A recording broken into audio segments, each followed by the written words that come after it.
Hola amigos y amigas, esta es una entrega especial de Tiempo en Familia para todos ustedes, celebrando o preparándonos para la llegada del 2012. Hemos realizado un enlace directo con el consultorio, la oficina del doctor Ángel Luis Fernández, quien es psiquiatra, pero además es una persona que tiene mucho conocimiento de astronomía y que ha entendido de manera perfecta todo lo que acontecerá o está aconteciendo a raíz de este nuevo ciclo en la vida de la humanidad.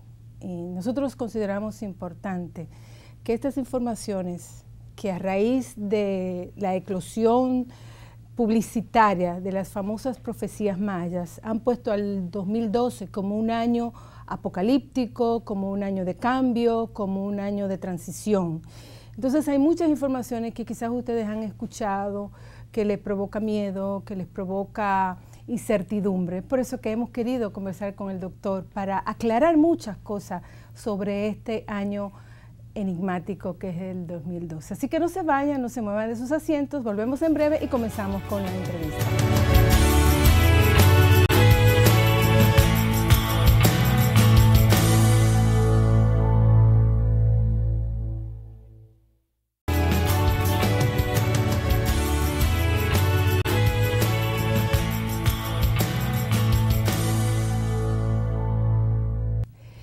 Doctor Ángel Luis, nosotros sabemos y tenemos la preocupación de que la gente está muy confundida con lo que significa el 2012, este año que está iniciándose.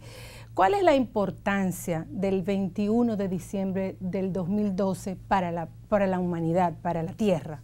El solsticio de invierno de 2012 es sin duda una fecha importante, ¿no? Y lo es porque coinciden una serie de eventos cósmicos y astronómicos que no se pueden soslayar.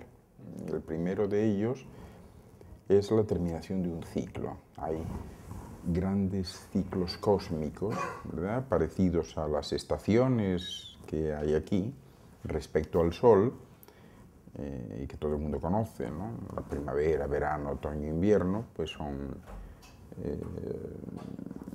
estaciones que se presentan cada año, ¿no? y que aparecen de forma cíclica, ¿verdad? Pero eso es en referencia al plano que este planeta ocupa respecto de su Sol de referencia, que es el Sol de Ors. Lo que sucede es que el Sol también tiene una referencia en otro plano, en una eclíptica, con respecto al Sol mayor del que depende. Es decir, todo en los universos está tan perfectamente organizado que funciona como un engranaje de relojería.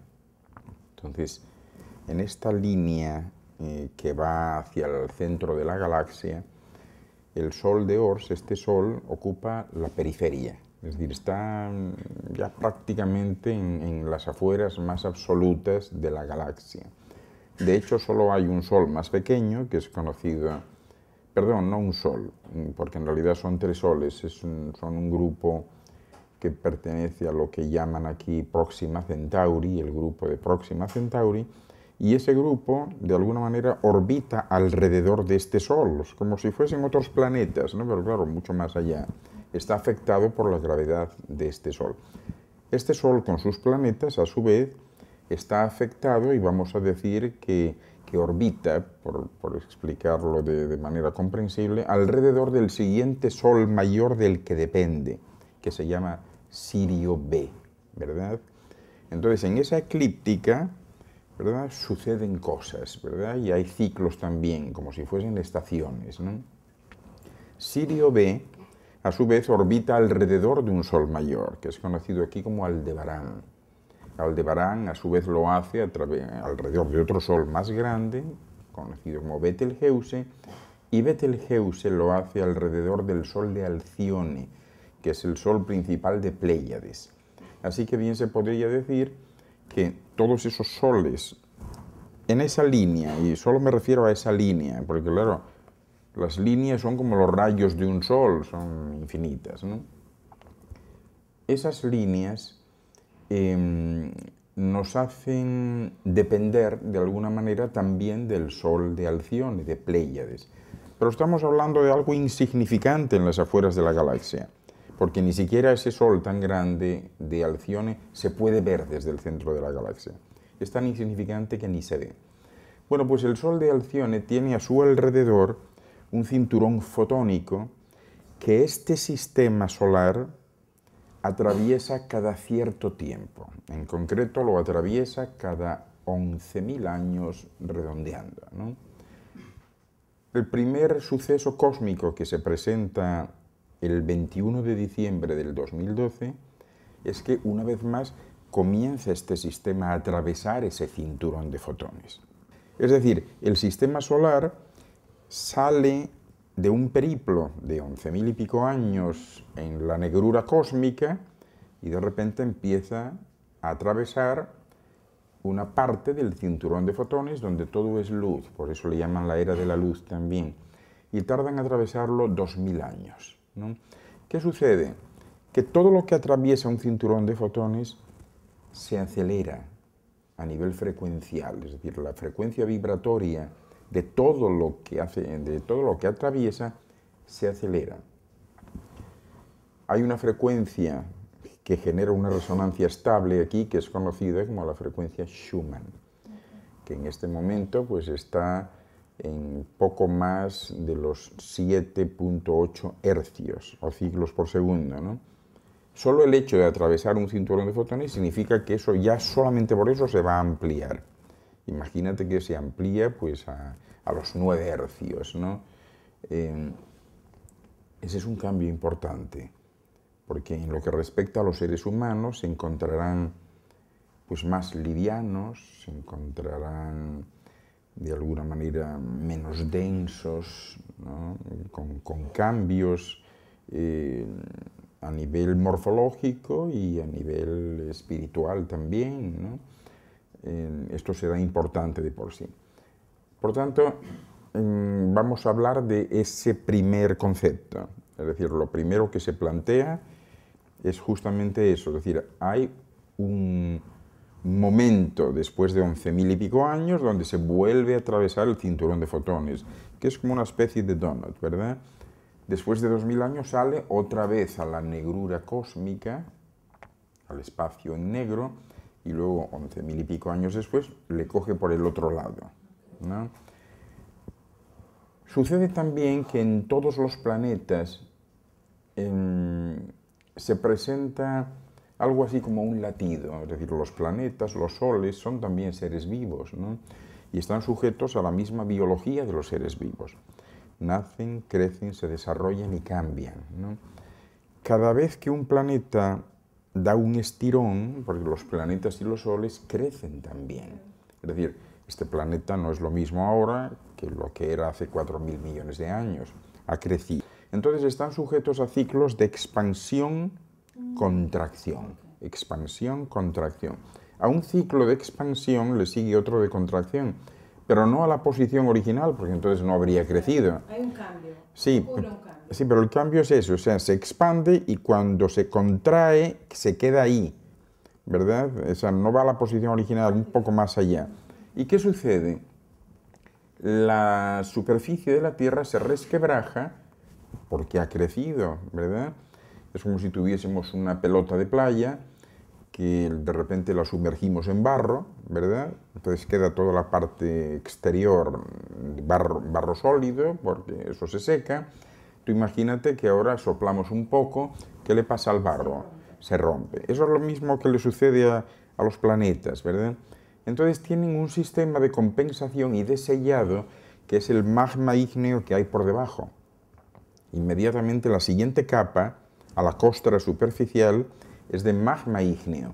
Y ese magma, esa lava volcánica, aflora a la superficie a través de los volcanes o a través de los terremotos y entonces sella todas las fisuras que hay y el planeta ahora ha crecido.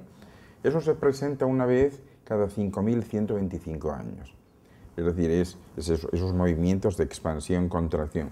También coincide eso el 21 de diciembre del año que viene. Los mayas, con la observación del universo pudieron predecir que el 2012 iba a ser un cambio, un año de cambio, que un acontecimiento cósmico se iba a iniciar. ¿Cómo podemos nosotros interpretar estos cambios? ¿Cuáles serían los cambios que nosotros vamos a ver que están ocurriendo o que van a ocurrir por este acontecimiento? Lo que sucede es que yo no quisiera hablar de las profecías en el sentido de que no son profecías, sino son fruto de una observación en el tiempo, ¿verdad? Es como si alguien aquí pues sale a la calle y dice: yo profetizo que después de este invierno llegará una primavera donde los árboles florecerán. Bueno, pues no sé qué profecía es esa. O sea, ¿usted por qué habla así? Usted habla pues porque lo ha vivido, porque lo conoce, ¿no?